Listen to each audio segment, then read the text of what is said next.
RC या RLC series circuit है ना बच्चों, सबसे पहले फेजर डायग्राम बनाना। सबसे पहले फेजर डायग्राम बनाते हैं ना, बहुत सारी चीजें तुझे वैसे ही खत्म होती दिखाई देगी। अच्छा ये करना है क्या, अब फेजर डायग्राम में हम लोग सीरीज में बात कर रहे हैं, तो बताओ सीरीज में क्या चीज सेम रहता है, करंट। और करंट और रजिस्टर वाले में वोल्टेज में क्या रिलेशन होता है, voltage and current in resistor are in the same phase. Inductor में कौन लीड करता है, आईपीएल। इंडक्टर में पोटेंशियल लीड करता है, किससे लीड करता है, कितने एंगल, एंटी क्लॉकवाइज सेंस में चलेंगे सारी की सारी। अच्छा सीसीएल याद करो, कैपेसिटर में करंट लीड करता है, किससे, कितना, बस सिंपल सी बात है। तो मैंने बोला कि अगर मैं आरएलसी सीरीज सर्किट बनाऊं, देखो एक बार मैंने यहाँ पर एक आर बनाया बच्चों, ये हमारा एल बनाया और ये मेरा सी बनाया, और मैंने यहाँ पे लगाया एक अपना एसी सप्लाई,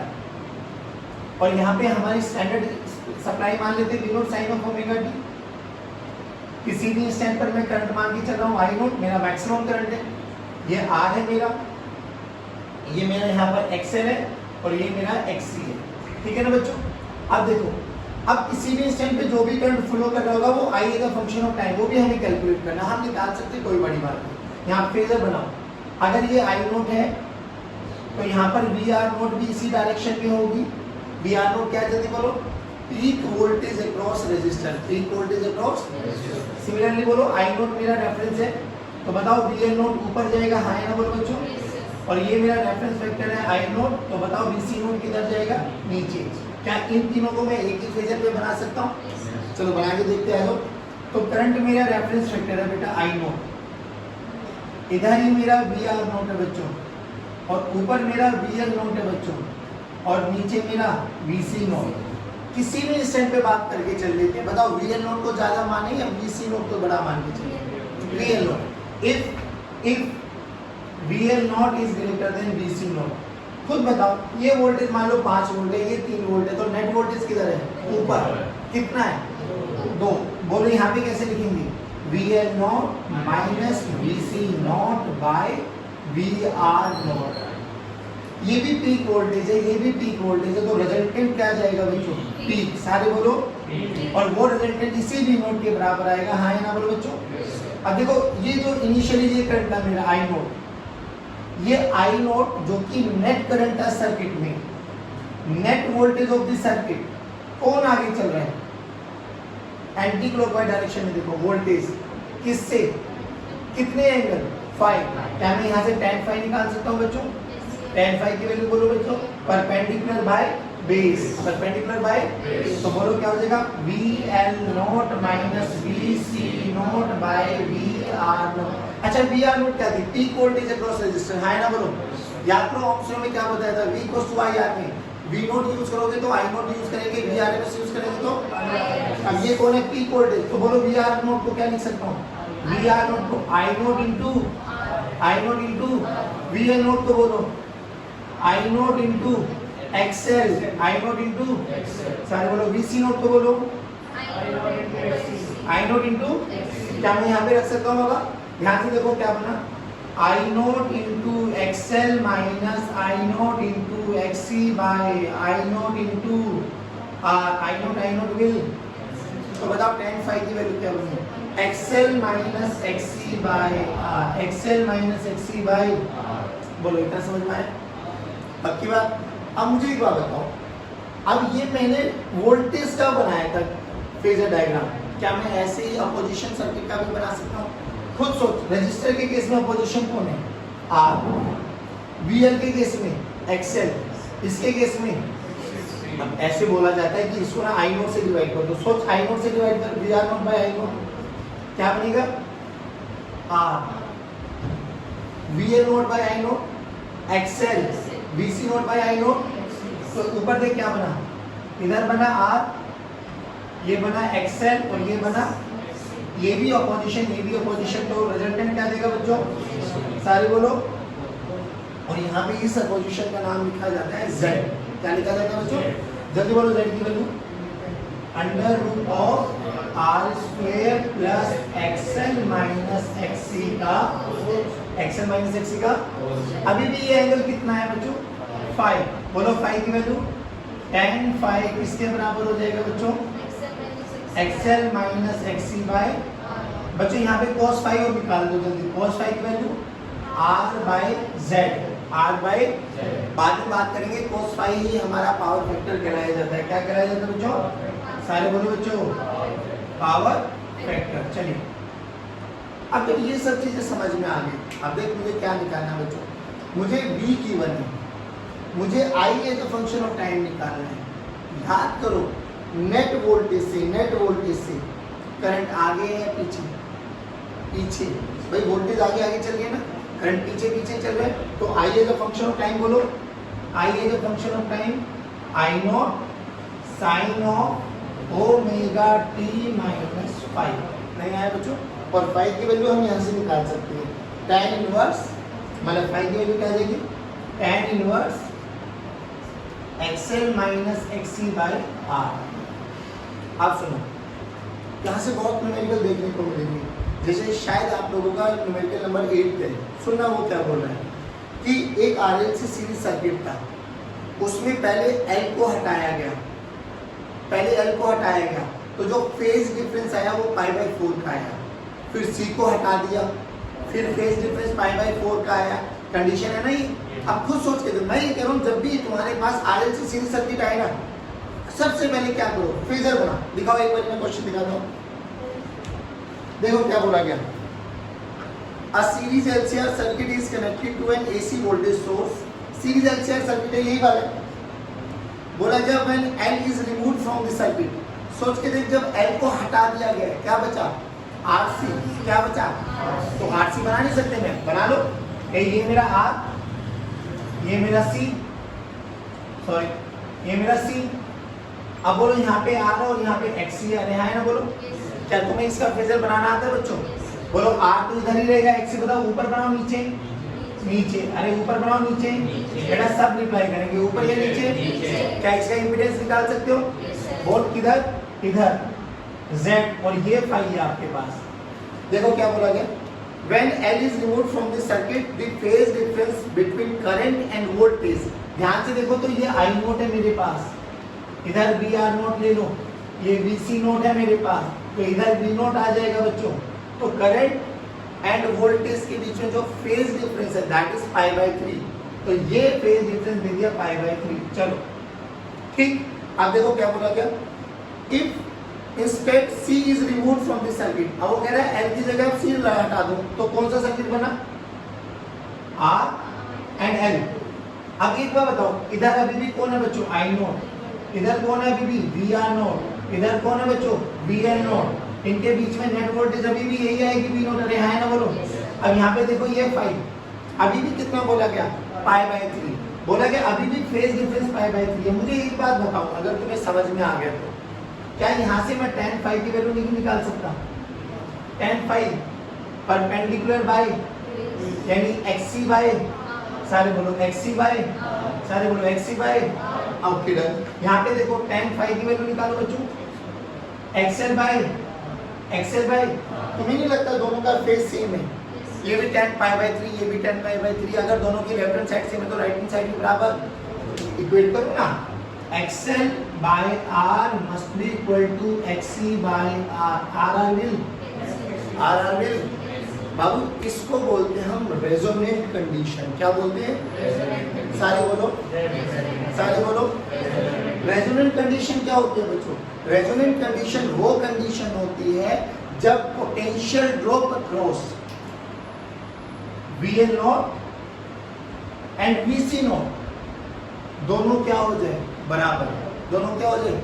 खुद सोच के देख, अगर जितना वोल्टेज ऊपर है उतना वोल्टेज नीचे आ जाए, मुझे नहीं लगता ये एक दूसरे को कैंसिल आउट कर देंगे। अगर ये कैंसिल आउट कर देंगे तो क्या बचा? ये वाला सर्किट बना। और ये सर्किट कौन सा है? जल्दी बोलो। Resistive circuit. ये कौन सा है? सारे बोलो ध्यान से। तो अगर VL नॉट कई न्यूमेरिकल्स में, बाबू इस न्यूमेरिकल में तो देखो हम लोगों को यहाँ पे रेजोनेंट कंडीशन प्रूव करनी पड़ेगी। कई न्यूमेरिकल्स में आपको क्वेश्चन में भी दे देते हैं, खुद सोच के बता। अगर रेजोनेंट कंडीशन हुई, रेजोनेंट कंडीशन का मतलब समझ में आ गया, peak voltage across resistor must be equal to peak voltage across capacitor, VL not must be equal to VC not. पहली बात VL नॉट को बोलो क्या लिख सकते हो? I not into XL I not into VC not को क्या लिख सकते हो, I not into I not आज मैं बताता हूँ। देखो यहाँ पे लिखो, if VL not is equal to VC not, जल्दी बोलो VL नॉट को क्या लिख सकते हो, I not into I not XL बराबर। बच्चों ये रेजोनेंट कंडीशन होती है जो हम इस न्यूमेरिकल में प्रूव कर पाए। अब रेजोनेंट कंडीशन होगी ना बच्चों, खुद सोच के बता, एक्सएल को मैं क्या लिख सकता हूँ, एल ओमेगा, और एक्सी को क्या लिख सकता हूँ, 1/c ओमेगा। क्या मैं यहाँ से ओमेगा नहीं निकाल सकता? ध्यान से देखो, ओमेगा की वैल्यू क्या आ गई, 1/l इंटू ध्यान से देख बाबा, ओमेगा की वैल्यू क्या होगी, 1/√LC। ओमेगा की वैल्यू जो होती है ना बाबू, दैट इज 2πf। क्या होती है बच्चों, सारे बोलो, यहाँ पे रखो 2πf, this is equals to 1/√LC। f की वैल्यू बोलो, f की वैल्यू 1/2π√LC। इसको बोलते हैं बच्चों नेचुरल फ्रीक्वेंसी या रेजोनेंट फ्रीक्वेंसी। रेजोनेंट फ्रीक्वेंसी, अब now listen to me very carefully. बोला जाता है कि नेचुरल फ्रीक्वेंसी या रेजोनेंट फ्रीक्वेंसी आर पे डिपेंडेंट है क्या? ध्यान से देख, इंडिपेंडेंट ऑफ आर। क्या क्या चीज चाहिए मुझे, एल और सी। जैसे एक सर्किट में मैंने एल लगा दिया, मैंने सी लगा दिया, तो मुझे नहीं लगता उस सर्किट की मैंने नेचुरल फ्रीक्वेंसी सेट कर दी, यही पे से रेजोनेंट फ्रीक्वेंसी सेट कर दी। जैसी रेजोनेंट फ्रीक्वेंसी आ गई, तो जब कोई भी सिग्नल उस पर्टिकुलर फ्रीक्वेंसी के आएंगे तो मैच कर जाएगा, तो हमें सुनाई भी देते हैं। रेजोनेंट बहुत इंपॉर्टेंट है, अभी देखना ध्यान से, बहुत अच्छे से बात बताता हूँ रेजोनेंट के बारे में। आप लोग ने टीवी वगैरह देखते हो, डेली देखते हो, आप क्या देखते हो टीवी में, चैनल चेंज करते हो, CH वाले प्लस माइनस को करते हो, यू विल सी कि सामने वाली पिक्चर चेंज होती चली जाती है। कभी कोई चैनल आ रहा है, कभी कोई चैनल आ रहा है, कभी कोई चैनल आ रहा है। आज से पहले कभी भी एनालाइज करना, हमारे पास ना रेडियो स्टेशन हुआ करते थे, FM वगैरह, आपके गाड़ी में बैठते तो गाड़ी में भी अवेलेबल होते हैं, मोबाइल फोन में भी अवेलेबल है। तो कभी भी आप देखो, उस पर ना एक पर्टिकुलर फ्रीक्वेंसी के सिग्नल चलते रहते हैं, 91.1, 92.7, 93.5, 94, ये सब बहुत सारी फ्रीक्वेंसी से सिग्नल है जो हमारे आसपास सराउंडिंग में है। जो signal channel data known as electromagnetic waves, क्या बोलते हैं उनको, हम लोग सब घिरे हुए उस इलेक्ट्रोमैग्नेटिक वेव्स से। पर तुम खुद सोच के देखो, क्या मुझे एक ही टाइम पे सारे के सारे सिग्नल सुनाई दे रहे हैं? नहीं, एक समय पर एक ही सिग्नल सुनाई देते हैं। वो कब सुनाई देता है? जब मेरे जो भी ट्रांजिस्टर मैं यूज कर रहा हूँ, दैट इज रेडियो, उसकी फ्रीक्वेंसी मैंने किसी भी चैनल की फ्रीक्वेंसी के साथ वो सेट कर ली, तो मुझे वो पर्टिकुलर चैनल सुनाई देता है। उस पर जो भी गाना बज रहा होगा वो गाना मुझे सुनाई देगा। जो टीवी चल रहा होगा, जो टीवी में जो भी पिक्चर आ रही होगी, मैच चल रहा होगा, गाने चल रहे होंगे, वो सब मुझे सुनाई भी देंगे और दिखाई भी देंगे। ये होता है खेल ऑफ रेजोनेंट फ्रीक्वेंसी। जब भी आपके सैनिक लोग होते हैं जो ये मार्च पास्ट करते हुए जाते हैं, इनको बोला जाता है कि कभी भी आप ना ब्रिज पे कभी भी ये कदम ताल करते हुए ना चले। क्यों ना चले? क्योंकि जब सैनिक चलते तो आप लोगों ने देखा होगा, जब भी ये परेड वगैरह होती है तो उनकी जो इतनी हाई प्रेशर की वेव्स निकलती है ना, कभी नोटिस करना, जब वो कदम ताल करते हुए चलती है, एकदम एक ही साउंड में चलते हैं। वो हमारे की तरह आगे पीछे नहीं करते, वो लोग एक ही समय ऊपर करेंगे, एक ही समय डाउन करते हैं। तो उनमें इतना हाई वेव्स जनरेट होते हैं, इतनी हाई फ्रीक्वेंसी की साउंड जनरेट होती है कि अगर वो फ्रीक्वेंसी जो उनकी कदम ताल की फ्रीक्वेंसी है और अगर जिस फ्रीक्वेंसी से ब्रिज बनाया गया है वो दोनों मैच कर गए ना, तो ब्रिज कोलैप्स हो सकता है। आपने ये तो एग्जांपल देखा भी होगा, ओपेरा सिंगर्स जो अपनी पैनी सी आवाज़ से कांच को भी तोड़ देता है। तो क्यों तोड़ पाते हैं? क्योंकि उनकी जो ये फ्रीक्वेंसी होती है ना, साउंड की फ्रीक्वेंसी, जब वो उस ग्लास की फ्रीक्वेंसी के साथ मैच कर जाती है, तब रेजोनेंट कंडीशन अक्कर होती है, ग्लास ब्रेक डाउन हो जाता है। और यूट्यूब पे अनंत एग्जांपल्स है ओपेरा सिंगर्स के। छोड़ आज ना, बस इतना डालना कि ओपेरा सिंगर ग्लास ब्रेक, इतनी सारी वीडियोस आ जाएंगी। बहुत बच्चों ने तो अपने घर में एक्सपेरिमेंट किया हुआ है, कांच का ग्लास लिया और उसमें आवाज़ निकाली, जिस समय उन दोनों के आवाज़ की फ्रीक्वेंसी और ग्लास की फ्रीक्वेंसी मैच कर गई, glass break down. This is the खेल ऑफ फ्रीक्वेंसी। नहीं आए समझ में? अब एक चीज समझ, यहाँ पर हम लोगों ने देखा जब रेजोनेंट फ्रीक्वेंसी हो गई तो अपन लोगों ने देखा एक्सएल बराबर, फुट करके देख, एक्सएल बराबर एक्सी, तो z की वैल्यू किसके बराबर होगी? r। z की वैल्यू, z की वैल्यू। अब मुझे एक बात बताओ, z की वैल्यू r है और xl माइनस xc का होल स्क्वायर, किस केस में z की वैल्यू बढ़ रही है? जब खाली z की वैल्यू r है या जब ये पूरा का पूरा पैरामीटर साथ के साथ था? मिनिमम वैल्यू कब है z? जब xl इक्वल्स टू xc है, क्योंकि ये वाला फैक्टर 0 हो गया। देख जब ये वाला फैक्टर था तो कुछ ना कुछ वैल्यू ऐड ऑन हो रही थी। अरे हाँ ना बोलो। तो z मिनिमम से मिनिमम कब होता है? जब रेजोनेंट कंडीशन होती है। सोच के देख, अगर z मिनिमम हो गया तो करंट इन दिस सर्किट में I नोट बोले तो मैक्सिमम करंट। मैक्सिमम करंट क्या होता है? I नोट की वैल्यू होती है V not by Z, V not by V not by. अब यहाँ से देख, अगर z मिनिमम से मिनिमम हो गया, आपको नहीं लगता भाई करंट मैक्सिमम से मैक्सिमम हो गया?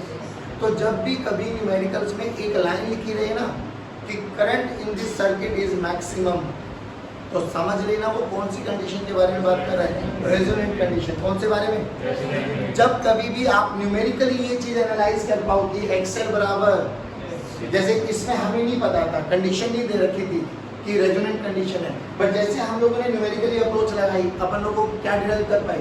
एक्सेल किसके बराबर है? तो हमारे दिमाग में एकदम स्ट्राइक करना चाहिए कि ये तो कौन सी कंडीशन है? रेजोनेंट। कौन सी कंडीशन है? अब रेजोनेंट कंडीशन है तो एक्सेल बराबर एक्सी है, तो ओमेगा की वैल्यू क्या हो जाएगी? 1/√LC। बोला जाता है क्या ओमेगा आर पे डिपेंडेंट है क्या? नहीं। किसी भी सर्किट में एल लगा दो, सी लगा दो, उसकी आप लोगों ने natural frequency, resonant frequency set कर दिया। है ना बोलो। उसके बाद एफ की वैल्यू निकालने के 2π1/2π√LC। रेजोनेंट कंडीशन में z की वैल्यू कम से कम होती है, मिनिमम z की वैल्यू, और वो किसके बराबर होती है? r। अच्छा, z मिनिमम हो गया तो करंट के बारे में क्या ख्याल है? करंट मैक्सिमम से मैक्सिमम हो गया। सबसे ज्यादा करंट सर्किट में कहां पर पाया जाता है? रेजोनेंट कंडीशन पर। अच्छा एक चीज और बताओ, ये पावर फैक्टर के बारे में क्या ख्याल है? सोच के देख, पावर फैक्टर की वैल्यू होती है r/z। स्टैंडर्ड है, याद कर लो r/z। z की वैल्यू क्या होगी रेजोनेंट पर? r, तो r/r 1। cos phi की वैल्यू 1। cos phi की वैल्यू 1 कब होती है? जब phi 0 होता है। phi क्या होता है? और phi 0 किस केस में होता है? Pure r, pure l, pure c। Pure r, pure l, pure c। Pure r, यानी सर्किट RLC सर्किट भी purely behave as pure resistive circuit नहीं आया। अच्छा, एक कई बार बहुत क्वेश्चंस में ना एक छोटी सी लाइन चिपका देंगे आपको कि power factor of the circuit is unity. अरे power factor of the circuit is unity का मतलब समझे कि cos phi की वैल्यू 1 और cos phi की वैल्यू एक ही कंडीशन में 1 हो सकती है दादा। जब phi और phi 0 एक ही कंडीशन में होगा तो वोल्टेज एंड करंट आएगा, और वो कौन सा सेम फेज है? जब रेजिस्टिव सर्किट की तरह बिहेव करेगा। नहीं आया तो प्योर रेजोनेंट कंडीशन के लिए 4 से 5 पॉइंट याद रखो, जल्दी बोलो। एक्सेल बराबर, सारे बोलो, एक्सेल बराबर L omega must be equal to 1/, omega की वैल्यू निकाल दो 1/√, F की वैल्यू निकाल दो 1/2π√। क्या ओमेगा और F R पे डिपेंडेंट है? क्या रेजोनेंट कंडीशन में Z कम से कम होगा? Z कम से कम होगा तो क्या I मैक्सिमम से मैक्सिमम होगा? क्या power factor of the circuit is unity? ये भी प्योर रेजोनेंट कंडीशन ही है। एक चीज और, कई बार क्वेश्चंस में ना एक लाइन और मिलती है कि आपके पास अप्लाइड फ्रीक्वेंसी जो हम लगा रहे हैं, जो हमने केबल का तार लगाया, उसकी applied frequency is equal to natural frequency of the TV, तो भी रेजोनेंट कंडीशन है। जो केबल की फ्रीक्वेंसी है और वो मैंने अपने टीवी की फ्रीक्वेंसी के साथ मैच कर गया, तो तुझे नहीं लगता रेजोनेंट हो गया? यानी अगर applied frequency is equal to natural frequency भी लिखा आ जाए किसी भी पॉइंट पर, तो क्या वो भी रेजोनेंट कंडीशन है? जल्दी बोलो, रेजोनेंट कंडीशन के 5 स्टेप्स। एक्सेल बराबर एक्सी, एक्सेल बराबर power factor of the circuit unity, voltage and current are in the same phase, current minimum maximum है, इंपेडेंस मिनिमम है। नहीं आया बच्चों? ये सब चीजें न्यूमेरिकल्स में देखने को मिलेगी। आप लोगों ने अगर असाइनमेंट किया होगा तो एक न्यूमेरिकल में लिखा हुआ है कि current in the circuit is maximum. Current in the circuit is maximum का मतलब समझ में आ जाना चाहिए कि वो कौन सी कंडीशन है? रेजोनेंट। देखो बेटा 17 क्वेश्चन देखिए, what is the value of inductance for which current is maximum. अब ये लाइन का मतलब बताओ, current is maximum in LCR series circuit, resonant condition. और रेजोनेंट कंडीशन की वैल्यू बोलो, एक्सेल बराबर एक्सेल की वैल्यू बोलो, एल ओमेगा एक्सी की वैल्यू बोलो। हमें क्या निकालना है, एल। देख ध्यान से, ओमेगा आपका गिवन है बच्चे, सी की वैल्यू गिवन है 10 माइक्रोफैरेड और ओमेगा आपका गिवन है 1000 पर सेकेंड। तो कुछ सारी चीजें तो पता है। एल निकालना है, एल की वैल्यू बोलो 1/c, सी की वैल्यू बोलो 10 इंटू 10 की पावर -6 इंटू ओमेगा का स्क्वायर करना बाबा, तो 10,000 इंटू 1000। देखो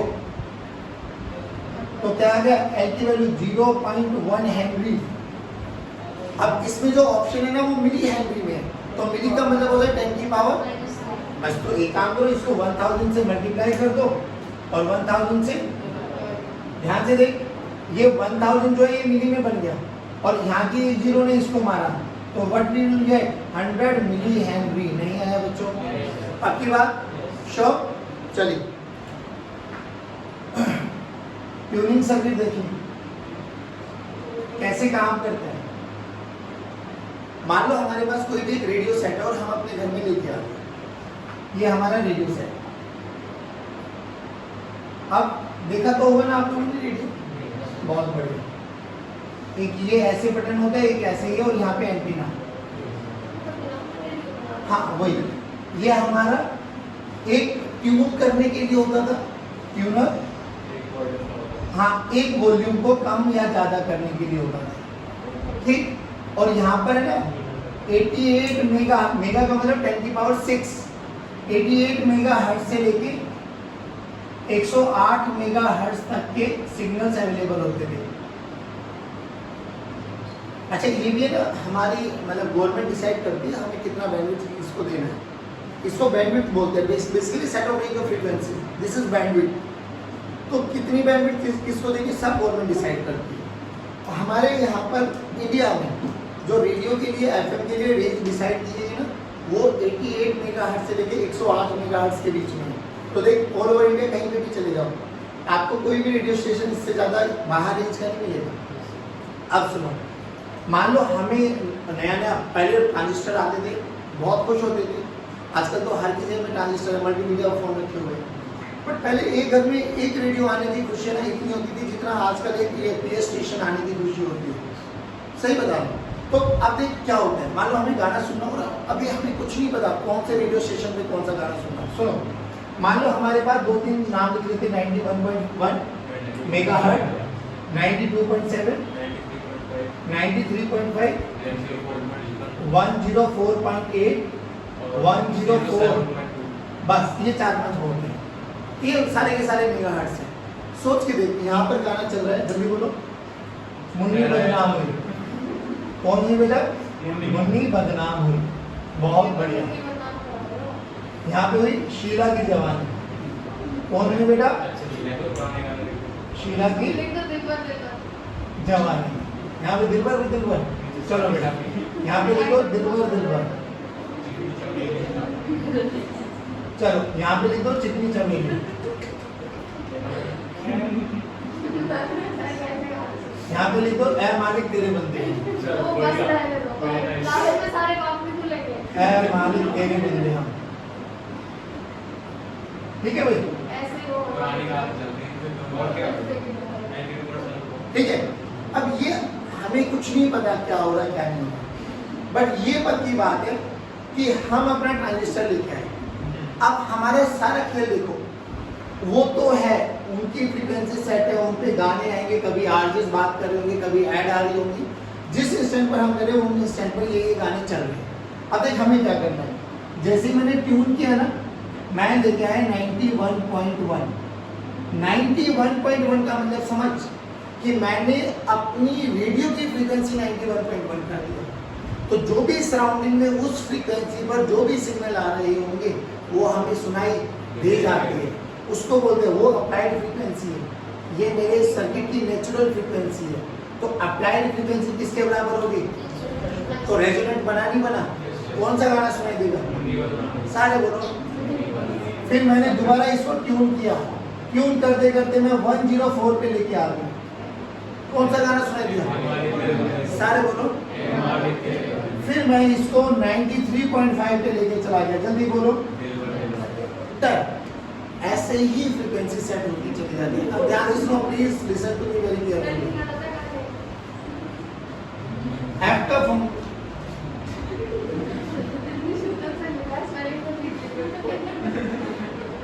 इधर देखो, मैंने बोला 1/2 बाई √LC। अब फ्रीक्वेंसी चेंज करने का क्या तरीका है? या तो आप L को चेंज कर दो या आप C को चेंज कर दो। लिटरली हम लोग C को चेंज करते जब हम लोग ये ट्यूनिंग कर रहे होते हैं। सिमिलरली ऐसे ही काम आप लोग उसमें भी पढ़ते हो। जब आप टेलीविजन के सामने बैठते हो ना, चैनल वाला बटन दबाते हो, प्लस माइनस। जब चैनल वाले बटन को प्लस माइनस करते हो तो आप प्लस माइनस से क्या समझ लो, क्या चेंज करते हो वो समझो। आप बेसिकली उसकी कैपेसिटेंस को वेरी कराते हो। सोच के देख, कैपेसिटेंस वेरी कर गया तो जो पहले मान लो 91.1 पे था, कैपेसिटेंस वेरी करिए तभी तो वो फ्रीक्वेंसी चेंज हुई होगी। अब मैं कैपेसिटेंस को बढ़ा रहा हूँ, घटा रहा हूँ, वो प्लस और माइनस डिसाइड करेगा कि मैंने बढ़ाया है या मैंने घटाया। तो उसके हिसाब से ये सबकी फ्रीक्वेंसी सेट अलग अलग होती चली जाती है। जिस भी फ्रीक्वेंसी का सिग्नल मेरी टेबल में अवेलेबल होगा ना और मेरी टीवी की फ्रीक्वेंसी मैच कर ली, वही गाना, वही सिग्नल, वही चैनल मुझे सुनाई और दिखाई देता है। समझ में आया? ये होता है ट्यूनिंग सर्किट। रियलिटी में हम ऐसे काम करते हैं। आप सुनो, अब आपको ना एक थोड़ा सा एक और बताता हूँ। जैसे यहाँ पर हम लोगों ने इंडक्टेंस निकाला था लास्ट वाले क्वेश्चन में। एक प्रैक्टिकल अप्रोच होती है इंडक्टेंस निकालने की। प्रैक्टिकल अप्रोच क्या होती है? LR सर्किट को ना पहले डीसी सप्लाई के साथ लगा दिया जाता है। किसके साथ? अब सोच के देख, LR सर्किट को जब डीसी सप्लाई के साथ लगा देंगे तो डीसी सप्लाई क्या करेगी भाई? एक टाइम के बाद करंट कांस्टेंट हो जाएगा तो उसमें L के होने ना होने का कोई फायदा, क्योंकि L जब तक काम करेगा, जब तक rate of change of current होता रहेगा, L di बाय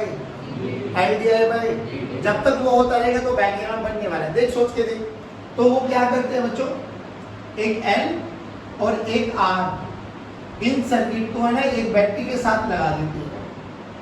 अब जैसे स्विच ऑन किया, बैटरी में इनिशियल करंट बढ़ेगा तो ये L di बाय dt अपना रोल दिखाएगा, but current with in fraction of second में क्या हो जाता है? कांस्टेंट। जैसे ही करंट कांस्टेंट हुआ तो यहाँ पे बताओ L di बाय dt की वैल्यू 0, क्योंकि करंट कांस्टेंट है तो di बाय dt 0। तो वहाँ केवल और केवल कौन बचता है? R। कौन बचता है? सारे बोल रहे हैं। हमें ये वैल्यू भी पता है, सर्किट में कितना करंट बह रहा है वो हमें पता लग जाएगा। क्या मैं वहाँ से R की वैल्यू नहीं निकाल सकता? तो वहाँ से मुझे R की वैल्यू पता लगी। बोल बच्चे कितनी? V by I। फिर इसी सर्किट को हम लोग लगाते हैं एसी सप्लाई के साथ, सेम सर्किट को। अच्छा, जब सेम सर्किट को एसी सप्लाई के साथ लगाया गया तो देखो यहाँ पर कौन सी सप्लाई लगाई गई है वो मुझे पता है, VRMS। इसमें कितना करंट बह रहा है वो मुझे पता है, IRMS। क्या निकाल सकता हूँ? Z। क्या निकाल सकता हूँ?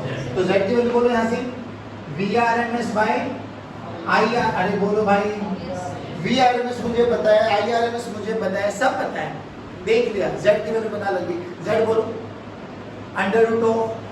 √R² प्लस XL का स्क्वायर, R² प्लस XL का स्क्वायर। क्या तुझे R पता है? हाँ, यहाँ से निकाला है। R कभी भी चेंज, वो इसके लिए भी सेम रहेगा, वो इसके लिए भी सेम रहेगा। हाँ है ना? बोलो।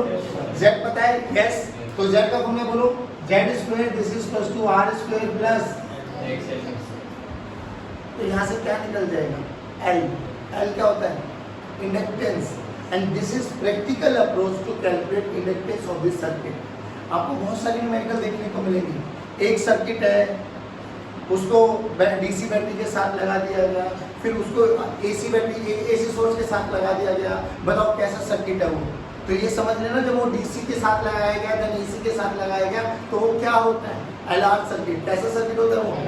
इसमें देखिए न्यूमेरिकल दिया हुआ है, दिखाना एक बार। देखो क्या बोला गया, आज circuit when connect 12th question 11th question देखो, आज circuit when connected to a AC source of 12 volt gives a current of 0.2 ampere. किसके साथ लगाया गया बच्चों? एसी के साथ लगाया गया। तो देखो तुम्हें VRMS दे दिया गया और IRMS दे दिया गया। VRMS बोलो कितना है? सारे बोलो, VRMS कितना है? 12 और IRMS कितना है हमारा? 0.2 बोला जाए। Same circuit when connected to a DC source, तो 12 volt give a current of 0.4। तो यहाँ से R की वैल्यू बोल, अरे R की वैल्यू बोलो ना, 12 डिवाइडेड बाय 0.4, तो 0.4। तो यहाँ से R की वैल्यू पता लगी यहाँ से Z की वैल्यू पता लगी, Z की वैल्यू पता लगी, R की वैल्यू पता लगी, L निकाल देते हैं। अब मैं ये कह रहा हूँ this is the practical approach to calculate inductance of this circuit. Labs में इंडक्टेंस ऐसे ही निकाला जाता है।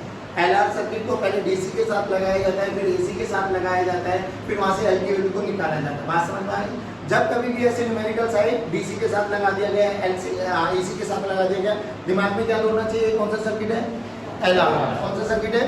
नहीं आया समझ में? अब की बात हो गया डन। 11th क्वेश्चन भी कंप्लीट हो गया। लो चले बच्चों, आज की कक्षा को यहीं समाप्त कर दे। जय हिंद, गॉड ब्लेस।